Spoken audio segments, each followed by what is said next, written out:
Hello Capricorn, Sun, Moon, Rising, and Venus signs. Kamusta kayo? Sana po'y nasa mabuti kayong kalagayan. Welcome back po sa Star Tarot.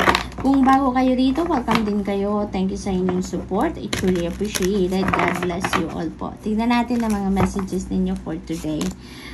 Capricorn, number 13, we have transformation. Napakagandang energy because this is major change, no, na maaring mangyari sa buhay ninyo. It could start from spiritual level, personal level na pagbabago, and it would create a series of changes sa buhay ninyo, no? Kasi it might be a chain of events sa buhay ninyo na maghahatid sa inyo ng pagbabago talaga, no? Sa iba't ibang parte. So napakaganda lang yan kasi kapag may pagbabago, 'di ba? Pag may changes, meron kayong isasarang pinto, meron kayong bubuksan, 'di ba? So, meron ditong laging new beginnings. Kumbaga, there is an ending and there is a new beginning, and para magkaroon kayo ng pagkakataon na baguhin ang inyong sitwasyon, para magkaroon kayo ng pagkakataon para mag-create kayo ng bagong situation sa buhay ninyo, it's definitely exciting, 'di ba? Napaka-exciting kasi you have the liberty, no, to do whatever you want to do. Kung paano ninyo i-reshape yung buhay ninyo muli, 'di ba? The way you want it, no? Kaya napaka-exciting na kapag may ganyang pagkakataon. We have shadow. Ayan, you are going to definitely face your fears na sa ngayon, no? Kasi maaring ito na, isa na to sa pagbabagong mangyayari sa buhay ninyo. Maaring hindi nyo na hahayaan dito na magpatuloy ang takot na nararamdaman ninyo. And instead, maybe you're going to release that fear and you're going to replace it with determination, with drive, yung mga ganon, ano? So, nakikita ko dito kasi in the past siguro, maring meron kayong fear sa kung ano man ang gusto ninyong gawin.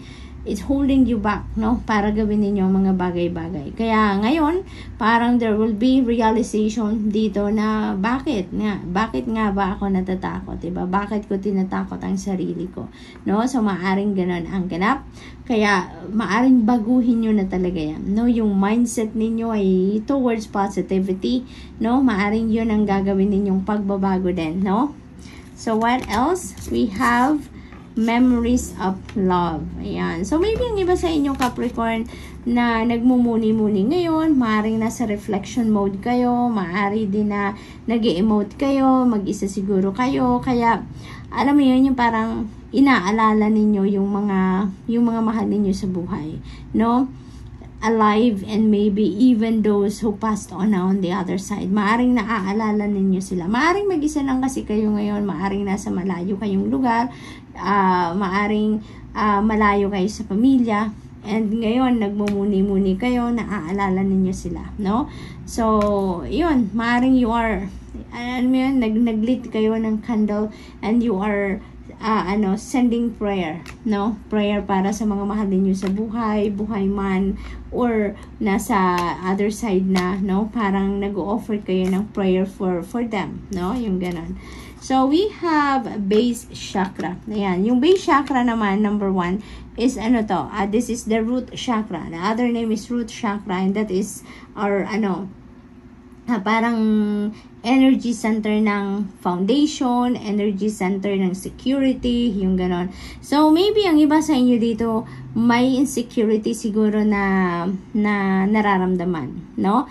Maaring ganon ang ganap. Kaya siguro mayroon kayong fear, no? Dahil nai-insecure siguro kayo, or maybe parang hindi kayo, yung parang kulang ba ang inyong self-confidence, yung inyong self-esteem, mababa siguro, ganon ang sitwasyon.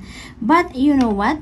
Parang isa yan, no, sa major changes na gagawin ninyo sa buhay ninyo. Kasi maybe magkakaroon na talaga kayo ngayon ng drive, ng determinasyon na, let's say for example, magpatuloy kayo, no, doon sa mga bagay na kailangan ninyong gawin, nang sa gayon maabot ninyo kung ano yung mga goals ninyo, mangyari sa buhay ninyo, mga gusto ninyong mangyari, so you will be taking action, no? Kaya parang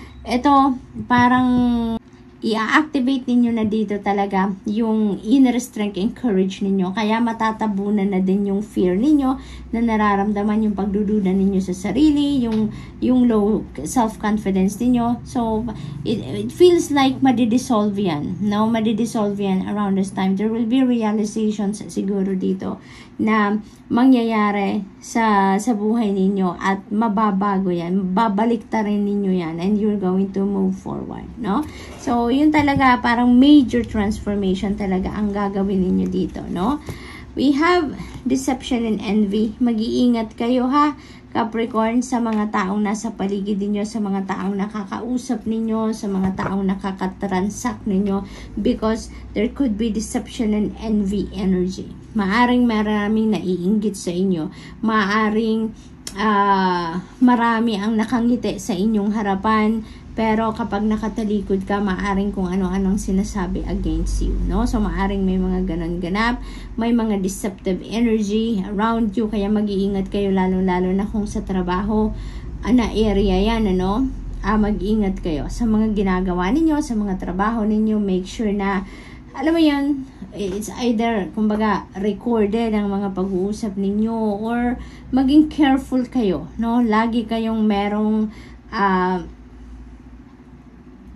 hawak na proof or anything, no? Depende sa inyong ginagawa, sa inyong sitwasyon. As long as meron kayong laging panghahawakan na resibo, kumbaga, sa kung anong pinag-usapan, sa kung anong mga sinabi ninyo, because you never know kung sino ang mga tao sa paligid ninyo sa ngayon na na hindi mapagkakatiwalaan or naiinggit sa inyo, kaya maaring magawa yan ng pagsasabotahe sa inyo. Kaya mag-iingat kayo, no?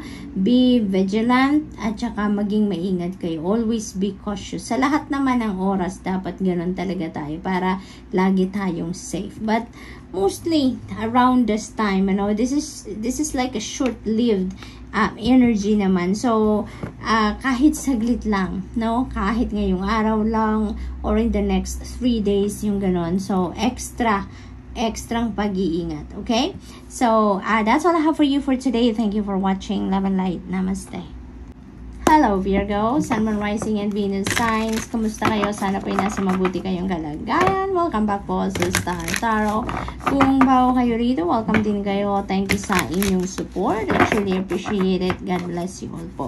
Tignan natin ang mga messages ninyo for today. Virgo, we have number 8. Napakaganda. Positive movement forward. You are heading towards the light. Dito, you're heading towards harmony, peace, yung ganon, tranquility, yun ang napipick up ko dito. Kalmado, ang pupuntahan ninyo, kalmado kayo dito. Napakaganda kasi parang where you are heading right now is where you are going to have happiness, joy, contentment, yung mga ganun ba. Kaya, good luck sa inyo, Virgo. No? Nararamdaman ko dito yung peace of mind, yung serenity, no? Na makukuha ninyo doon sa kung saan kayo patungo, no? So, yan ang napipick up ko dyan. What else? We have movement, choices, decisions. So, may mga importanteng decision kayo dito na pinag-iisipan. May mga choices kayo na nasa inyong harapan. No? Maaring that is an important decision sa buhay ninyo. Major decision siguro ito sa buhay ninyo. It could be in relation to finances, big purchases.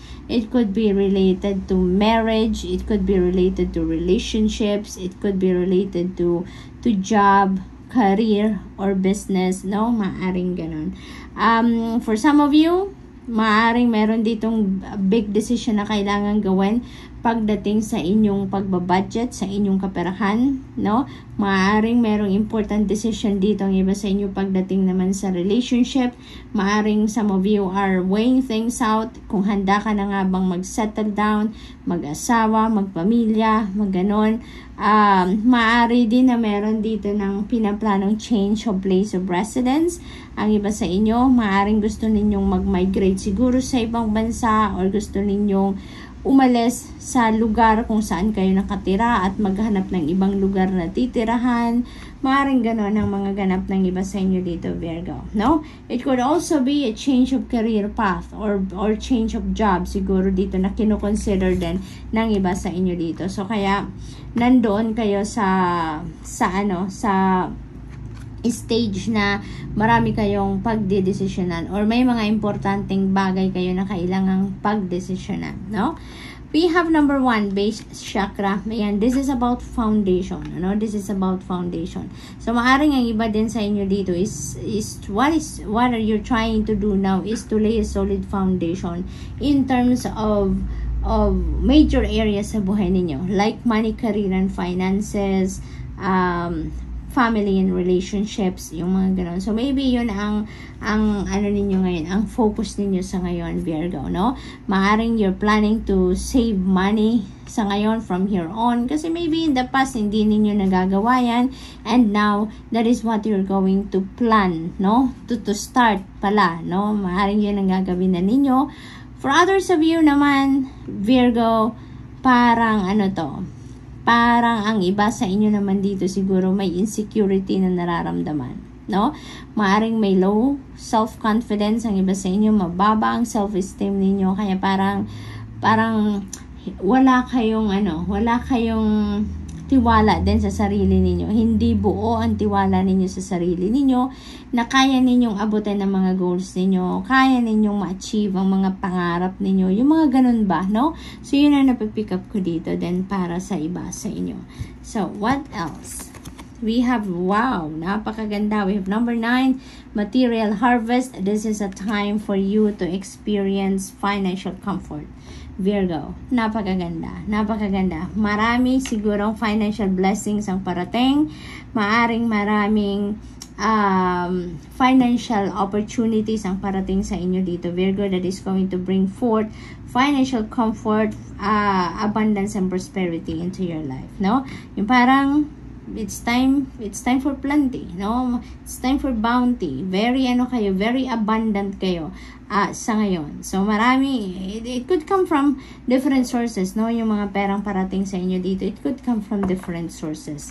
At saka, ito na yung pagkakataon ninyo, no? Na makuha nyo na, ma-enjoy nyo na yung inyong return of investment, kumbaga. No, ito na yung bunga ng inyong pinagsisikapan, ng inyong pinagpapaguran. This is you reaping the rewards of your hard work, Virgo. So, good for you.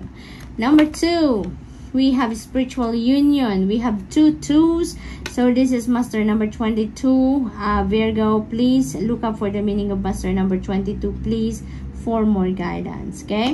Spiritual union, napakaganda. This is meeting of 2 kindred spirits dito. Napakaganda nito kasi iba't ibang klaseng partnership, no, and relationship ito na maaring mabuo dito.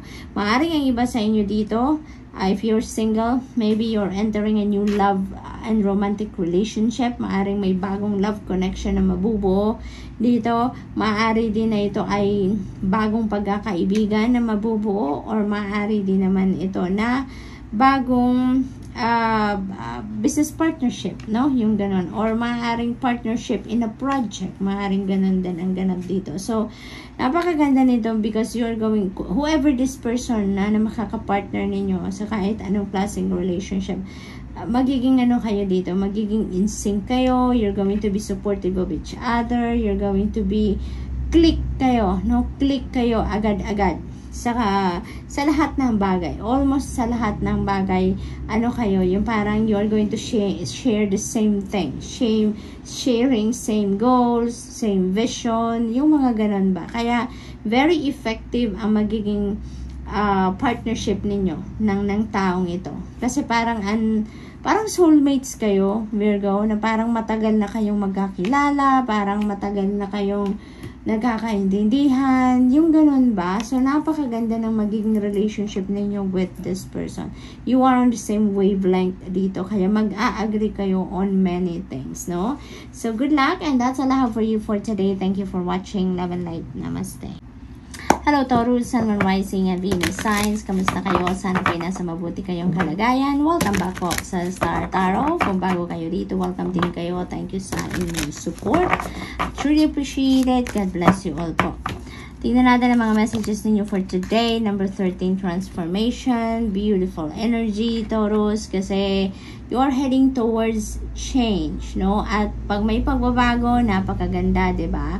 This is a beautiful opportunity na meron kayo sa ngayon na baguhin ang parte ng buhay ninyo na nangangailangan ng pagbabago, no? So you are creating something new sa buhay ninyo, creating a new situation sa buhay ninyo dito, no? Binibigyan kayo ngayon ng liberty ng divine universe to change a certain situation or certain area sa buhay ninyo, change it the way you want it. Kumbaga, so may liberty kayong gawin yan sa ngayon. So, napakaganda. What else? We have 12, sacrifice. Ayan, napipick up ko dito.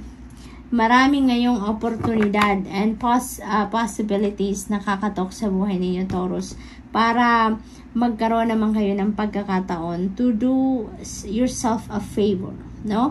Kasi parang in the past, no, you're doing a lot of sacrifices para sa ibang tao, maaaring sa pamilya ninyo, maaaring lagi ninyong inuuna ang kapakanan ng inyong pamilya, second lang ang sarili ninyo. Maaaring may marami din kayong mga pangarap sa buhay, pero mas gusto ninyong matupad muna ng mga kapamilya ninyo ang mga pangarap nila. You're supporting them all the way, yung ganon. At yung parang nasa-sacrifice ninyo, yung kagustuhan din naman ninyo, yung pangarap din naman ninyo, no? So, parang first priority ninyo is other people, no? Kung ano ang ikakasaya nila, ano ikakabuti nila, kung ano may susupport mo, ginagawa mo, yung parang gano'n, inuuna mo lagi ang ibang tao, no? So, maaaring gano'n ang ganun. You have sacrificed a lot, pero ngayon, eto naman, kayo naman. Now, this is your time naman. Nagawin mo naman kung ano ang gusto mong gawin din para sa sarili mo. Marami kang opportunities dyan sa ngayon. Number 5, financial and material changes. Ayan. So, maaring isa ito sa area ng buhay ninyo na magkakaroon ng transformation. No? Kasi dito parang wala kayong, speaking of liberty, parang wala kayong liberty dito, no? Then, pagdating sa paggastos, pagdating sa panggastos, mga ganon, parang napipigilan kayo dito. It's because siguro merong kakulangan, no, sa resources dito, kaya parang hindi kayo makagalaw. Yan ang napipick up ko dyan. Parang hindi kayo makagalaw, wala kayong financial freedom, kumbaga, ang iba sa inyo, Taurus. Of course, this is not going to resonate with everyone, so just take as it resonates. But for some of you, parang walang financial freedom na present sa inyo. But we have a transformation energy. So, there could be financial breakthroughs na mangyari dito, dumating sa buhay ninyo. There could be financial opportunities na maaring dumating din dito, financial blessings that is going to create a beautiful change dito to improve your financial situation, no? And wag din kayo mag-alala. We have number 5, and number 5 resonates with change. So, definitely, magbabago talaga ang sitwasyon ninyo pangkaperahan for the better, no? Yun ang napipick up ko dyan for some of you. And tignan niyo yung mga numbers ng card, ginaid lang ako ng spirit guides ko sa mga numbers. Look at that. We have number 5, we have number 3, number 4. Kasi 1 plus 3 is 4, 1 plus 2 is 3, and 5. So, meron tayong series of numbers, no? 3, 4, 5. And that resonates with progress, diba? So, merong progress of events dito na maaaring mangyari sa buhay din ninyo, Taurus, no? So, maaari talaga na ang pagbabagong ito sa iba't ibang parte ng buhay ninyo, lalong-lalo na pagdating sa financial situation ninyo, ay talagang mangyayari ang magandang pagbabago dito. So, maaring ang mga pagbabagong itong sisimulan ninyo, maaring papunta din yan dito sa pagdating sa inyong financial situation. Maaari talaga na marami kayong i-adjust ngayon, maaring marami kayong babaguhin ngayon, siguro pagbabudget, pagmamanage ng inyong kaperahan wisely, diba? Yung mga ganong bagay. So, maring around this time, yun ang itatackle ninyo. We have another 5 emotional loss, another 5 dito. So, we have double 5, no? So, this is double change. Tapos, may transformation energy pa tayo. So, massive change ang maaring mangyari dito sa buhay ninyo, Taurus, no? Dito naman, emotional loss. Oh, by the way, natawa lang ako dito. Thank you guys. Thank you. Ito, magsisimula na sana ako dito sa emotional loss. Tapos, binalik nila ako dun sa, hindi, teka lang. Meron tayong double 5. This is a synchronicity dito sa inyong reading. So, I suggest po na please look up for the meaning of this number, no? Number 55. Pakitignan po ninyong ibig sabihin yan because for sure there is an additional information, additional guidance na mapupulot po ninyo dyan sa mga mababasa ninyo, okay? Thank you po. And number 5, emotional loss, no? Ang iba sa inyo dito, no? Have lost something or maybe have lost someone. Maaring ganon. Yung maaring may mga bagay dito na hindi dumating, hindi nangyari, hindi nag-come to fruition. Maaring mga planado ninyo, hindi nangyari. Yung mga ganon ba, no? So, maaring this is a missed opportunity din. Kaya you're feeling like you've lost something. You've lost a big opportunity. Maaring ganon ang ganap. For others of you, na talagang dinamdam yon ang sitwasyon, ano? For others of you naman, this could be loss ng tao sa buhay ninyo. Maaring a loved one have nag-passed on na ang iba, kaya nalulungkot kayo, mabigat ang inyong kalooban kasi maaring bago pa lang na nangyari or maybe hindi pa ninyo, siguro may medyo matagal na pero hindi pa rin ninyo natatanggap ng buong-buo na ang taong yan ay wala na, no? It could also be possible na ang iba sa inyo dito have lost someone through separation naman, no? Maaring merong breakup, no, na nangyari. Maaring ganon, kaya mabigat din sa inyong kalooban, malungkot din kayo, umiiyak pa rin kayo. So, maaring ganon ang sitwasyon. But this is number 5. Number 5 resonates with change. Kaya kung ano man ang sitwasyon ninyo dito ngayon, one day, gigising na lang kayo na magaan ang inyong pakiramdam. Tanggap nyo na, no, na nangyari na ang mga nangyari and you just have to adapt to it, no, at matatanggap nyo na ganun na talaga ang sitwasyon ninyo, na wala na talaga sila sa buhay ninyo, no? So there could be acceptance very soon. Maari din naman na later on kasi 'di ba yung mga bagay na yan talagang it takes time, 'di ba? Iba-iba tayo ng pagtanggap sa mga sitwasyon, kaya iba-iba ang mararamdaman ng kada Taurus dito. Depende sa inyong pinagdaanan, depende sa inyong sitwasyon. But eventually, it will change. Yung pakiramdam ninyo, yung acceptance ninyo, no? May iba yan. Magkakaroon kayo ng kalinawan sa inyong isipan when the time is right, no? So, we also have number 4, firm foundation. Ayan. So, for most of you, siguro dito, Taurus, ang napipick up ko, this is your focus sa ngayon. To lay a solid foundation in major areas of life, no? Maaring ang iba sa inyong focus ninyo ngayon is to lay a solid foundation in your money, career, and finances. Maaring ang iba naman sa inyo, ang focus ninyo is family and relationships, or it could be both. Diba? Maaring pagsasabay-sabayin ninyo. Maaring, gusto ninyong lahat maging maayos, maging makapagsimula kayo ng stability, makapag-build kayo ng security and stability sa ganong mga areas ng buhay ninyo. So, maaring yun ang pagtutuunan ninyo ng pansin sa ngayon, or more time and effort. So, good luck, and that's all I have for you for today. Thank you for watching. Love and light. Namaste.